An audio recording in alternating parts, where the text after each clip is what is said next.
expecting you all to leave here smarter about this content, and we're thankful for you coming here on a professional day to spend this 30 minutes with us.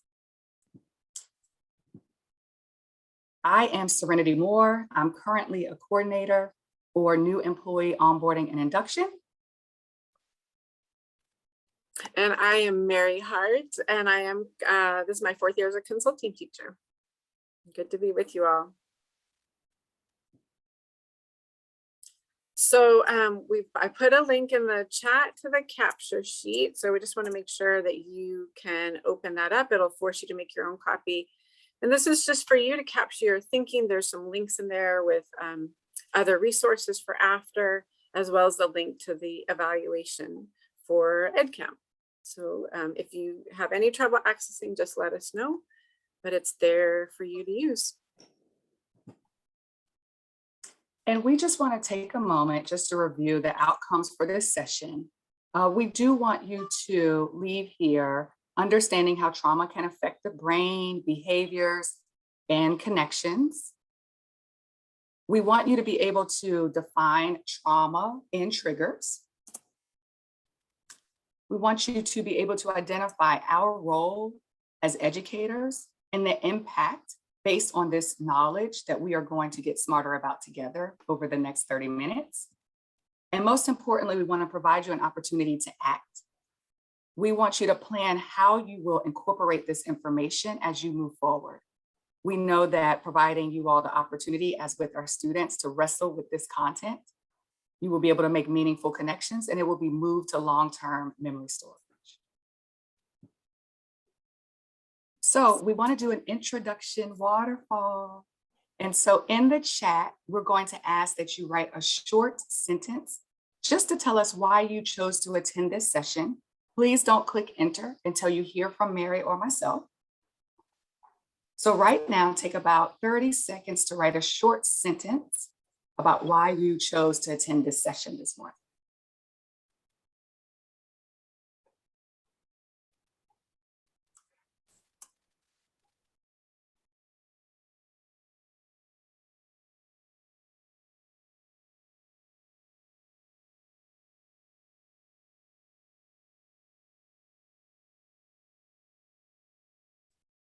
All right, if you'd hit enter, please.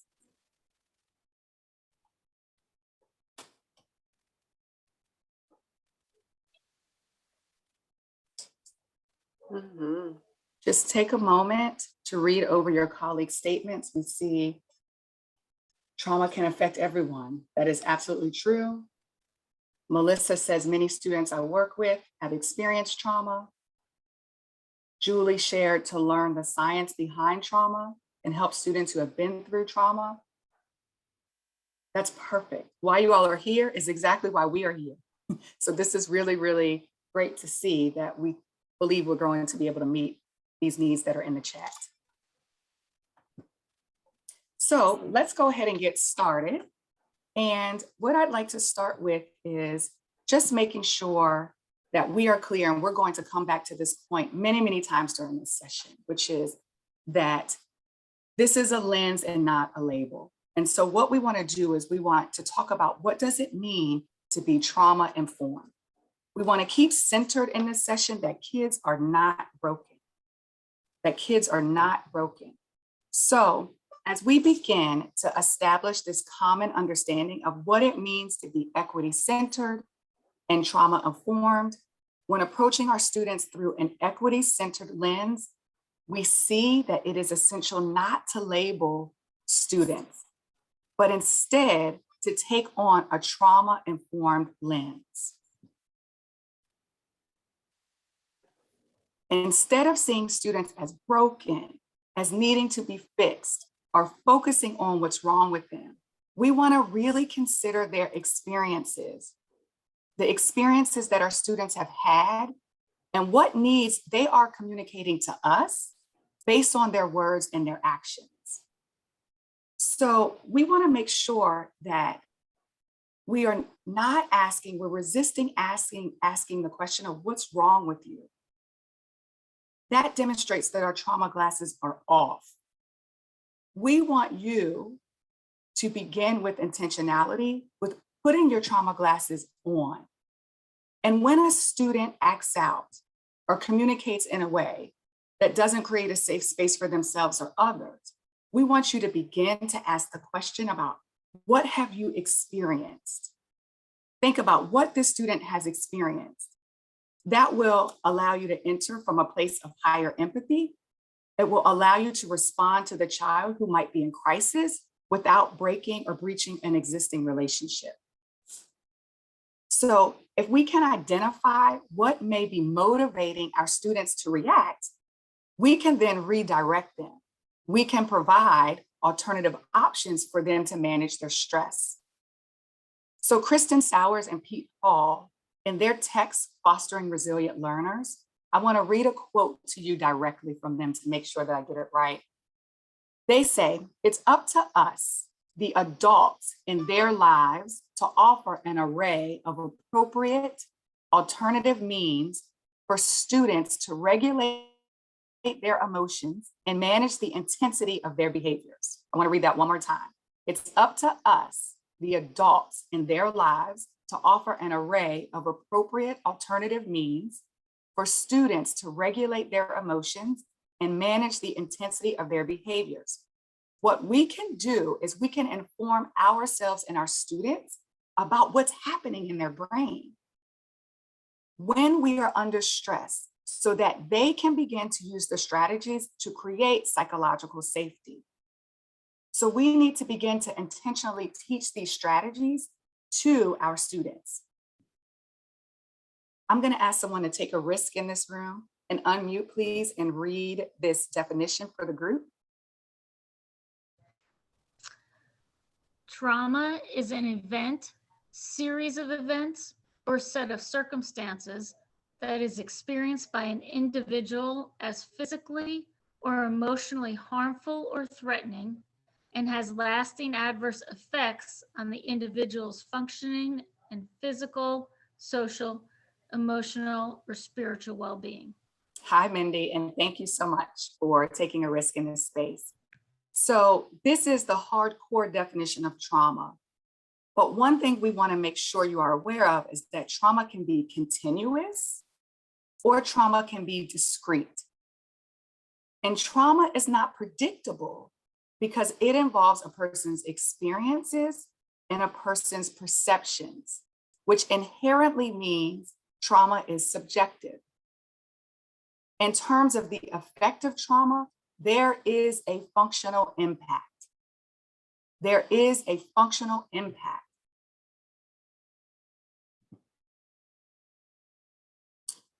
So I want to take a moment to just elevate how trauma can show up, how these adverse experiences can show up.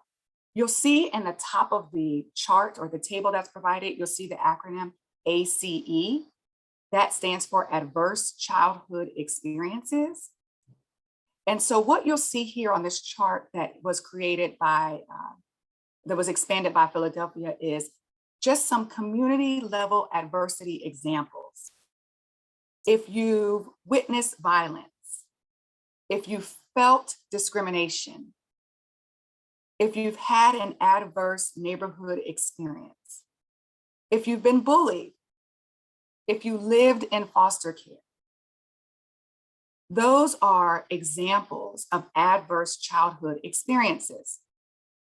Mary and I wanted to take a moment to expand those based on some additional literature. And so it goes beyond just witnessing violence. If you are the recipient of violence, verbal or physical, you have actually experienced the abuse. And that comes to this other side of this slide. If you've been neglected, if you were in a space or if a student was in a space where there was household dysfunction. And then also one thing we want you to consider is generational trauma. How generational trauma is passed down. And examples of generational trauma includes enslavement, the attempted genocide of a group of people, and systemic racism. And so Anita, I'm just gonna add and ask, and just invite you all to consider that For some students, school can become a traumatic experience, right? So even walking into a building, we're going to talk about the word trigger, but even walking into a school building can become a trigger.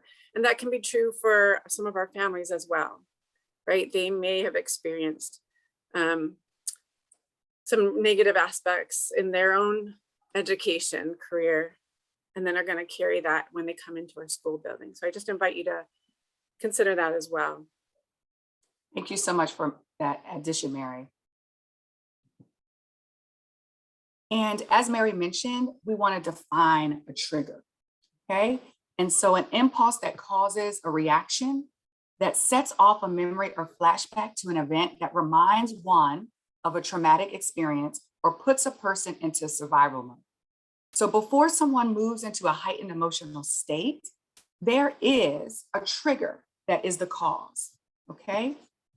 And as we begin our discussion about the brain science of a child who is acting out, it's important for us to consider the possible triggers.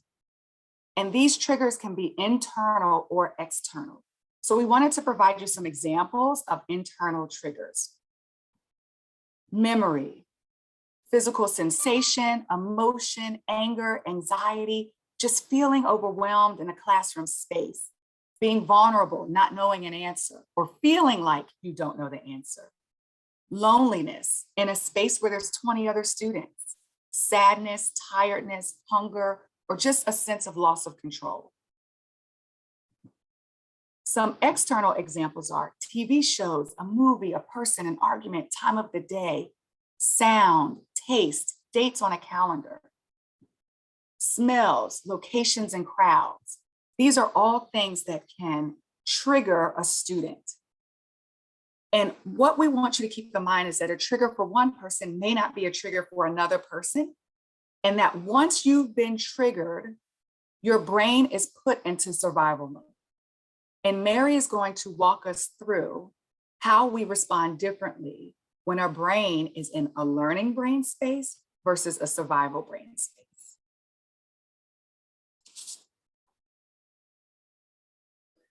Awesome. So we're going to show you a short video, which I think kind of summarizes those two very succinctly. And then I'm going to expand on that a little bit. So this is a short video.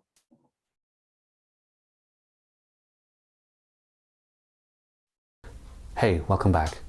Today, I really wanted to think about what's the best way to teach teachers about trauma without getting them distracted with all the technical stuff, and what's the most important thing for them to understand and learn. And I thought that the best way to do it might be to just make a difference between a learning brain versus a brain in survival mode. So we'll just call it learning brain versus survival brain. And this is the difference. So learning brain is this brain that's open to learning new information, and it's completely okay with ambiguity and grays and vagueness, and it sees the big picture. It like pulls back and is on the balcony, can look over the forest and figure out what's going on. On an emotional level, people in learning brain feel calm, peaceful, maybe a little excited about what they're about to learn, maybe a little playful and having fun too, and definitely curious. And they're not afraid of making mistakes because it's just part of the learning process. And so they're not really thinking about themselves. And they actually feel a little bit of confidence that if they just apply themselves, they might pick up what they're trying to learn. Now, survival brain, on the other hand, is completely different. It's hyper-focused on threat. It doesn't like ambiguity. It wants clear, hard facts. It thinks in black and white terms. It doesn't want anything to be gray at all. And then emotionally, you can imagine that survival brain makes people feel panicky, feel like a little obsessive and afraid of getting things wrong.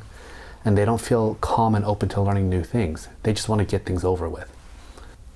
And people in survival brain also really don't like making mistakes, and they are afraid of looking stupid too.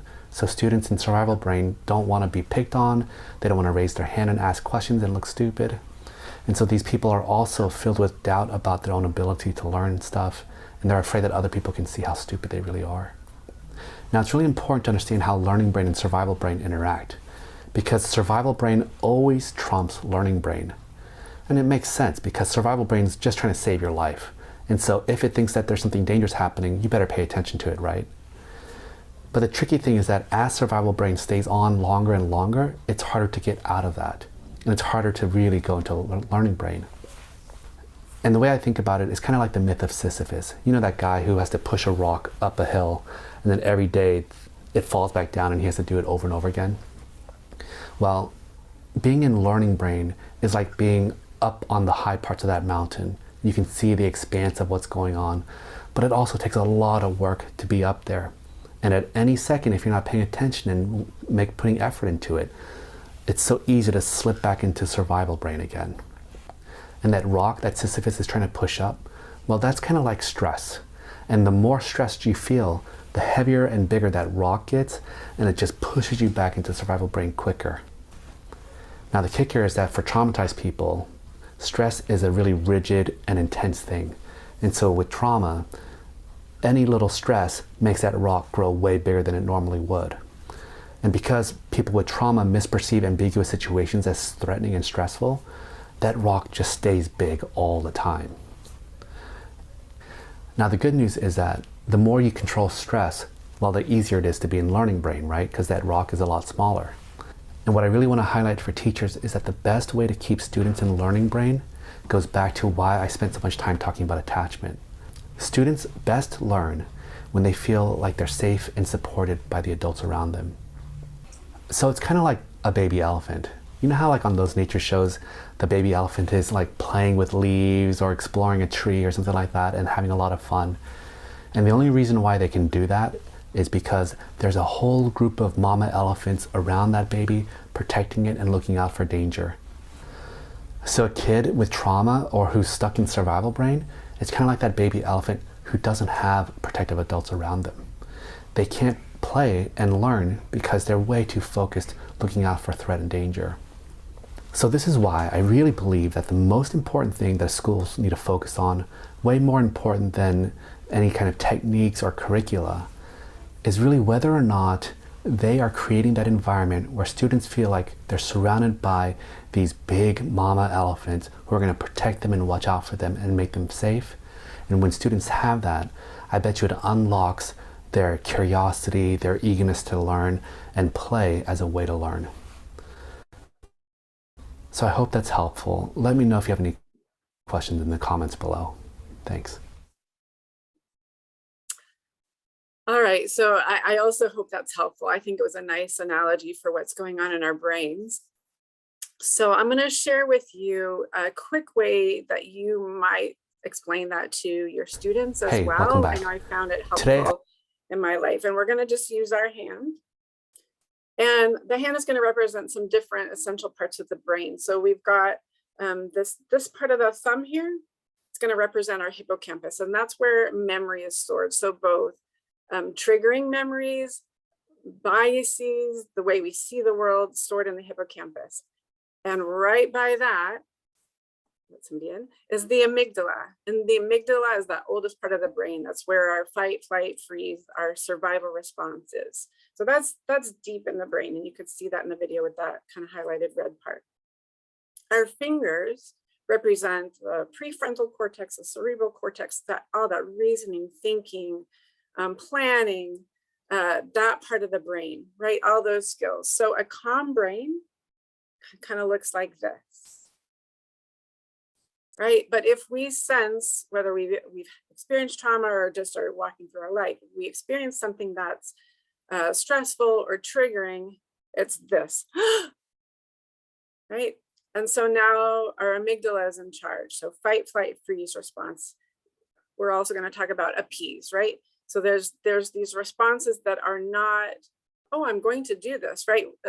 A student, a child, an adult is not thinking, oh, I'm going to respond in this way. The brain just does it for us because it's trying to protect us. Everything else goes offline. But when we can connect and then move forward, that calm, the prefrontal cortex, cerebral cortex, all that can come back online and we can move forward. But most of us cannot do that alone, right? Even as adults, I'm still learning skills to calm myself, when I'm triggered by something. So I offer that as a first step. So what does that look like in the classroom? And we're going to share some examples. So I'm going to share some examples of what fight might look like in the classroom. So that impulsive calling out, aggression, disruptive jokes, appearing defiant. We use that word appearing intentionally because if we say somebody's defiant, it kind of implies there's a choice. And I'm going to argue that it's not a choice. There's some motive, some need not being met behind it. So appearing defiant, excessive activity, anger, arguing, screaming, yelling. So that's what fight can look like. We're going to label that as one. Flight can look like withdrawing, leaving the room, daydreaming, tuning out, sleeping, or appearing to be asleep, avoiding others, appearing disengaged. So again, I use that word intentionally because it's not a choice. Something is happening in the brain. And then freeze can look like numbness, that refusing to answer, refusing to get their needs met, won't be able to tell you what they need. That blank looked. Sometimes students absolutely feel like they cannot move or act. And I'm going to add, sometimes freeze also looks like appease. So that's the child that's going to comply with anything they're told, try to please everybody around them in the hopes that that will keep them safe. And again, motivated by this need to just be safe. So I want to ask you, I know as an educator, I've seen all these things. If we can go back for just a minute, Serenity. I want to hear from you all. Which of these, so you're going to put in the chat either a 1, a 2, or a 3. Which have you seen most often in your experience? And again, I'm going to say I've seen all of them, but if you had to pick one, which have you seen most often in your experience? Got some 1s and 2s, 2 and 3. Yeah, quite a mix. I think a lot of flight, though some of each, and I'm thinking about that particularly this year. All but 1 and 2 decades ago, 3 during and after lockdown. Yeah. Sometimes there's specific events. Right now we have this generalized anxiety the past 2 years around COVID, and that escape response really makes a lot of sense, right? Awesome. So thank you, Serenity. So thinking about what is our role in this, it's that connection piece, right? So Zaretta Hammond talks about 6 core principles of how our brains work. And yes, Annika, for teachers as well, 100%, we are all affected by this in the same way. I know I've been triggered, by kids as well, and had to call on my own strategies. But I want you to really think about these two, for each other, right? If this is for a colleague or for a student, our brains will really seek to minimize social threats, to maximize opportunities to connect, to be in community. And those positive relationships really keep that safety threat detection system in check. I like this graphic. I saw it on Twitter, but I think it's really apropos to what we're talking about. When their upset meets our calm, when we can model and help them what we call co-regulate, then we're building their skills at self-regulation. We're building the muscle. So this active muscle has gotten a lot of exercise. We want to build this muscle, right? That we can calm. And yeah, it's fine to go to the next graphic, Serenity. This real, what we've heard is that, the stress response, we see kids anxious, depressed, disengaged, that learned helplessness. But when we can attend and befriend and build those co-regulation skills, then we see students more aware, available for learning, that engaged, curious stance, and then more room for compassion for others around them, because they're not so, or we are not so fixated on surviving and taking care of ourselves. So our time is short today, but we hope you've taken away some nuggets. And so on the next slide, we're going to invite you just to take these last couple minutes just to reflect and plan. So in the summarizer, it's linked in your capture sheet. Then there's an example in the first row, but just think about what have you heard so far? What's going on in the brain and body of a person who's in a heightened emotional state? Considering a person who has experienced trauma, so not just kind of stress, but now has experienced actual trauma, why might they be more likely to be triggered into this higher emotional state? And then when you're back in your classroom, what can you do to create a psychologically safe space?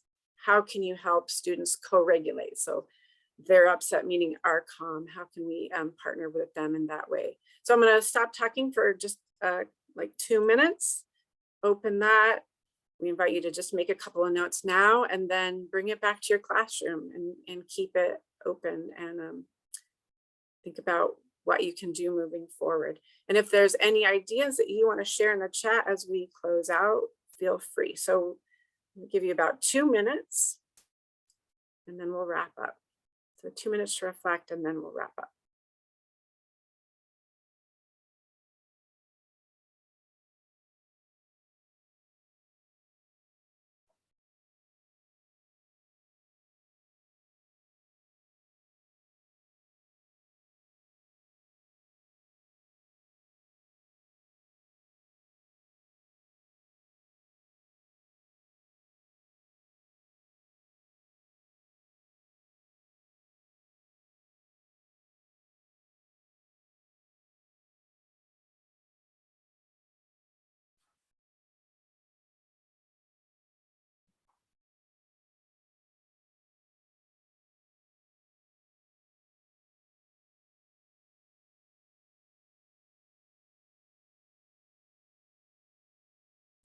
I think those are people rolling in for the next section, Serenity, maybe, hopefully.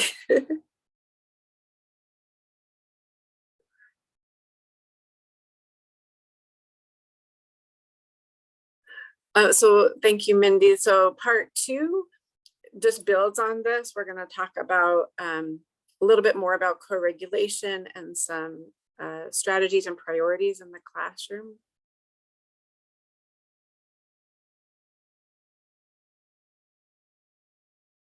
Oh, thank you, Heather. Yeah, and I'm going to say a lot of this work we pull from a couple of books, Fostering Resilient Learners, and then Alex Chevron-Vernet's work, Equity-Centered Trauma-Informed Teaching, which I highly recommend. Put those in the chat. I think we have them linked in the, oops, but I'm spelling them wrong in the chat. I think we have them in the capture sheet. All right, so the last thing we're going to ask you to do is to complete the evaluation survey link. I know the organizers will really appreciate your feedback, as will we. And if you're staying with us, wonderful. If you're going to a different session, we thank you so much for joining us today and your commitment to our students. It's really apparent. Thank you so much, everyone. If you're leaving to go to another session, feel free to transition to the next Zoom. And if you're hanging out with us, give us a minute to let the other folks in. Thank you. Thank you. You're welcome.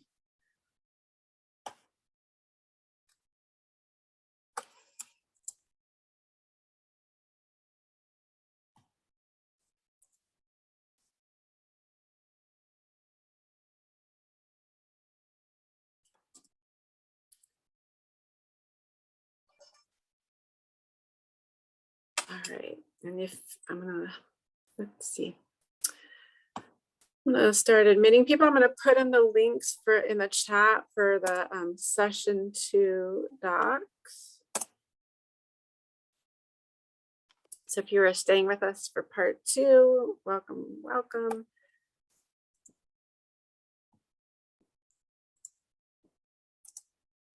Go, yeah. All right, Ms. Joanna, do you want me to share screen for this one? Sure, that'd be perfect. All righty.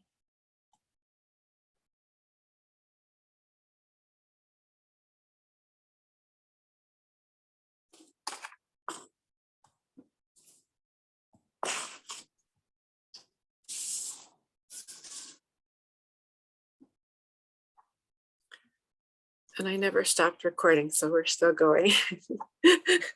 You want to do a quick stop and start? So he has two different videos?